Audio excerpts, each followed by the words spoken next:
Want to know how to customize your build or use custom build in Mobile Legends?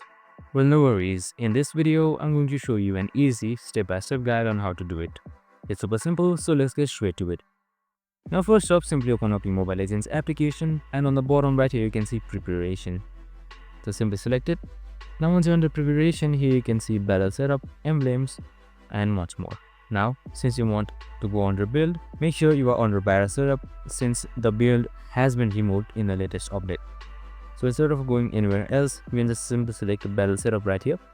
So right here you can see your setups where you can use, edit, and do much more. You can also see hero lists, and you can also see tutorials, skill layout, and much more. And that's it. I hope this video helped.